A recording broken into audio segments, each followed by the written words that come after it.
Hello viewers. তো দেখো, আমি আবারও একটা ভিডিও নিয়ে তোমাদের সামনে উপস্থিত হলাম। এটা মূলত দ্বাদশ শ্রেণী অর্থাৎ ক্লাস 12-এর দ্বিতীয় অধ্যায় যে শিখন কৌশল রয়েছে, সেই শিখন কৌশল থেকে কিন্তু আজকে মূলত টপিকটা রয়েছে।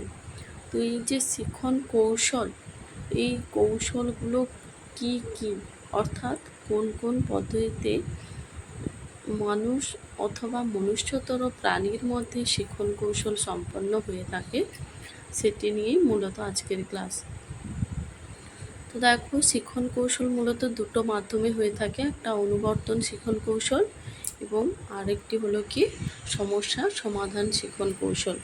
এই অনুবর্তনের আন্ডারে আসছে দেখো প্রাচীন অনুবর্তন এবং সক্রিয় অনুবর্তন। এই প্রাচীন অনুবর্তন এবং সক্রিয় অনুবর্তন কিন্তু আমরা ইন ডিটেলসে পড়াশুনো করব। এছাড়াও যেটা সমস্যা সমাধানমূলক শিখন কৌশলের মধ্যে রয়েছে, অর্থাৎ প্রচেষ্টা ও ভুলের মাধ্যমে শিখন কৌশল এবং অন্তর্দৃষ্টিমূলক শিখন কৌশল, এগুলোও কিন্তু আমরা ডিটেলসে ক্লাস করব। তো শুধুমাত্র এখানে আমি কৌশলটা, যে শিখন কোন কোন কৌশল অবলম্বন করলে মানুষ অথবা মনুষ্যতর প্রাণীর মাধ্যমে শিখন প্রক্রিয়াটি সম্পন্ন হয়ে থাকে, তো তার উপরেই আজকের ক্লাসটা ছিল।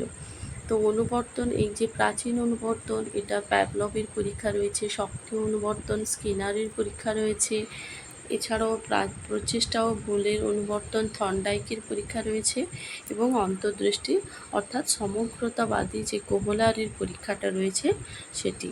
এগুলো কিন্তু পুরো ডিটেলসে আমরা পরে ক্লাস করব।